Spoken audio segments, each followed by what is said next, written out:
Vous êtes de plus en plus nombreux à nous suivre et à participer à l'évolution de la chaîne Afrique N24, et sincèrement nous tenions à vous en remercier. Nous lisons tous vos commentaires qui enrichissent le débat et vraiment nous vous demandons de nous soutenir, en vous abonnant et en aimant les vidéos pour une large diffusion, et pour continuer à avoir une ligne éditoriale indépendante, et vous proposer de nouvelles émissions toujours de plus en plus enrichissantes. Encouragez et protégeons la communauté Afrique N24, en vous abonnant et en cliquant sur le pouce bleu j'aime sur les vidéos que vous visualisez. Ne restons pas passifs, soyons actifs. Merci et à bientôt. Le bulletin d'information de ce jour.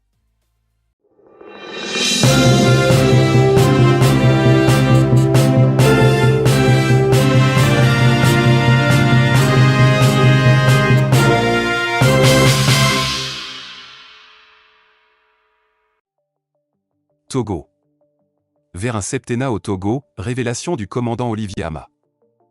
Le plan secret de Faure Gnassingbé pour un septennat au pouvoir.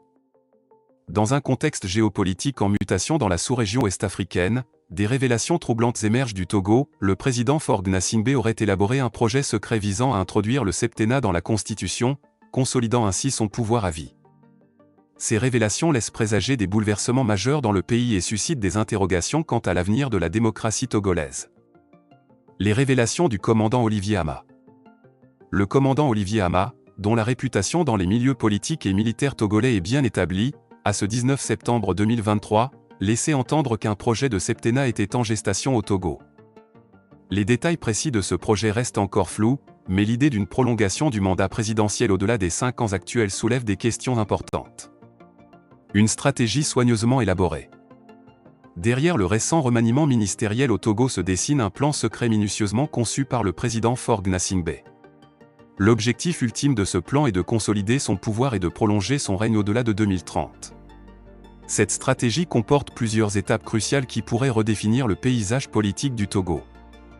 La manipulation du Parlement. La première étape du plan consiste à s'assurer d'un contrôle absolu sur le Parlement togolais. Faure Gnassingbé comprend que pour réussir à modifier la Constitution en sa faveur, il doit s'assurer que la majorité des députés soutiennent ses intérêts. Certains députés auraient déjà été informés de ce plan présidentiel, avec pour mission d'empêcher toute opposition ou blocage au sein du Parlement. La modification constitutionnelle. Une fois le Parlement sous son contrôle, le président Gnassingbé prévoit de passer à la deuxième phase de son plan, la modification de la Constitution. L'objectif principal de cette réforme constitutionnelle serait d'introduire un septennat, soit un mandat présidentiel de 7 ans au lieu des 5 ans actuels.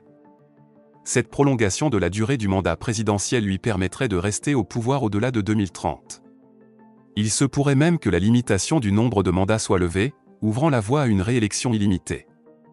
La stabilité et le contexte sécuritaire seraient mis en avant comme argument. Faure Gnassingbé se positionnerait en garant de la stabilité du Togo. Inspiration de l'expérience de Touadéra en Centrafrique. L'exemple de Faustin Archange Touadéra en Centrafrique a influencé la vision de Faure Gnassingbé. Touadéra a réussi à consolider son pouvoir en introduisant une nouvelle constitution, prolongeant ainsi la durée de son mandat présidentiel de 5 à 7 ans et levant la limite du nombre de mandats. Cette inspiration aurait renforcé la conviction du président Gnassingbé quant à la faisabilité de son propre plan au Togo. Les discussions entre les deux dirigeants lors de la récente visite de Touadéra à Lomé alimentent les spéculations sur un partage de stratégies politiques. Appel à la vigilance des opposants. Face à cette menace pour la démocratie togolaise, les opposants et la société civile sont maintenant appelés à agir. Ils doivent surmonter leurs divergences et s'unir pour faire obstacle à ce plan secret. Les prochaines élections législatives en 2024 revêtent une importance cruciale, car elles détermineront si le Parlement reste sous le contrôle du président Gnassingbé ou si une opposition forte peut y faire valoir ses droits. Les opposants doivent rester vigilants, mobilisés et prêts à défendre les principes démocratiques du pays. En somme, le Togo se trouve face à un plan secret visant à consolider le pouvoir du président Faure Gnassingbé et à prolonger son règne grâce à la manipulation du Parlement et à une modification constitutionnelle. L'inspiration tirée de l'expérience de Touadéra en Centrafrique joue un rôle clé dans ce plan. L'avenir politique du Togo dépendra de la capacité des opposants à s'opposer à ce projet et à protéger les fondements de la démocratie togolaise. Alors que le contexte régional évolue, les mois et les années à venir s'annoncent décisifs pour le pays. CEDEAO. Le Togo et le Bénin s'engagent à faciliter l'accès à l'aide humanitaire au Niger sur demande de l'ONU. le Togo et le Bénin ont répondu favorablement à une demande de l'ONU visant à faciliter l'accès à l'aide humanitaire au Niger, malgré la suspension des transactions commerciales avec ce pays par la CEDEAO depuis le coup d'État de juillet 2023. Le ministère des Affaires étrangères du Togo a publié une note indiquant que le pays était prêt à faciliter le travail des agences humanitaires des Nations Unies qui apportent une assistance vitale aux populations vulnérables dans le contexte de la crise politico-sécuritaire au Niger. Cette réponse favorable fait suite à une demande des agences onusiennes, en particulier du sous-secrétaire général des Nations Unies en charge des affaires humanitaires et de la coordination des secours d'urgence, sollicitant la CEDEAO pour faciliter l'acheminement de l'aide humanitaire au Niger. Cependant, cette décision d'aider les populations nigériennes ne remettrait pas en cause la suspension des transactions commerciales avec le Niger, qui a été imposée par l'Office togolais des recettes, OTR, depuis le 1er août. La suspension avait été mise en place par le Togo et d'autres pays de la sous-région depuis le coup d'État qui a renversé Mohamed Bazoum, le 26 juillet 2023. La diplomatie togolaise a souligné que cette décision était motivée par la considération de l'intérêt du peuple frère nigérien et de notre communauté. Elle a également précisé que le Togo demeurait engagé envers le bien-être des Nigériens malgré les circonstances. Après le Togo, le Bénin a également répondu à l'appel en décidant de participer à l'opération d'aide humanitaire en faveur des populations du Niger. Le ministre des Affaires étrangères béninois, Cheguin Adjadi Bakari, a annoncé cette décision par le biais d'une lettre adressée au président de la commission de la CEDEAO. Le Bénin a mis en place un couloir humanitaire sur son territoire pour faciliter l'acheminement de l'aide destinée au Niger, tout en demandant la levée des blocages imposés par ce dernier. La situation au Niger demeure préoccupante en raison des sanctions imposées par la CEDEAO après le coup d'État, ce qui rend l'accès à l'aide humanitaire essentiel pour les populations vulnérables du pays. Bénin. Tension politique, le Bénin refuse la dénonciation des accords militaires par le Niger. Le gouvernement béninois a rejeté la dénonciation des accords militaires annoncés par le Niger le 12 septembre. Le porte-parole du gouvernement, Wilfried Léandre Nbeji, a affirmé ne pas reconnaître les autorités nigériennes. Lors d'une conférence de presse, Wilfried Léandre Nbeji a déclaré « Notre partenaire, c'est le Niger. Ce n'est pas la junte. Il n'y a rien à leur dire. » Il a ensuite ajouté « Au jour d'aujourd'hui, nous n'avons aucun interlocuteur valable au Niger en dehors du président démocratiquement élu. » La dénonciation des accords militaires par le Conseil national pour la sauvegarde de la patrie, CNSP, nigérien le 12 septembre fait suite à l'autorisation présumée accordée par le Bénin pour le stationnement de mercenaires et de matériel de guerre en vue d'une éventuelle attaque contre le Niger. Selon les autorités militaires nigériennes, 2 hélicoptères multirôles de type Super Puma et une quarantaine de véhicules blindés auraient été déployés à Kandji et Malanville au Bénin. Les tensions entre le Bénin et le Niger continuent de s'aggraver à la suite de cette dénonciation des accords militaires, avec des implications potentiellement graves pour la stabilité de la région. Niger. Le Niger refuse l'aide humanitaire du Bénin, créant une situation tendue. Le Niger a choqué en refusant l'aide humanitaire du Bénin, créant ainsi une situation tendue dans le contexte de la crise politique et humanitaire qui sévit dans la région.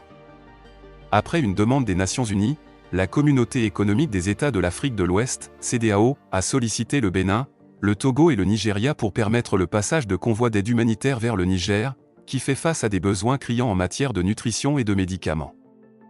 Le Bénin a rapidement répondu à cet appel en ouvrant un couloir humanitaire le 5 septembre, dans le but d'aider les populations vulnérables de la région de Difa, Maradi, Tawa, Zinder et Niamey.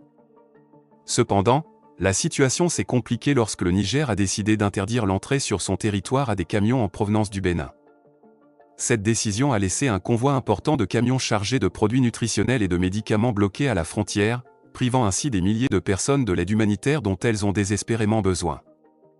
Les tensions entre les autorités militaires au pouvoir au Niger et les autorités béninoises ont atteint un point critique depuis le coup d'État qui a renversé le président Mohamed Bazoum. Les autorités nigériennes soupçonnent le Bénin de jouer un rôle majeur dans une éventuelle intervention militaire visant à rétablir Bazoum au pouvoir.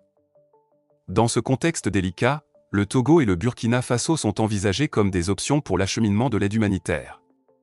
Cependant, cette option pourrait être sujette à des défis logistiques et sécuritaires en raison d'un détour significatif et des risques potentiels liés à l'insécurité dans la région. Il convient de noter que le Bénin a récemment répondu au Niger en affirmant que son seul interlocuteur légitime au Niger est le président renversé Mohamed Bazoum. Cette déclaration a accentué les tensions entre les deux pays. La situation reste tendue, et la question de l'aide humanitaire pour les populations vulnérables du Niger demeure non résolue, avec des implications potentiellement graves pour la stabilité de la région. Sénégal. Le parti de l'opposition sénégalaise, PASTEF, saisit la justice pour contester sa dissolution.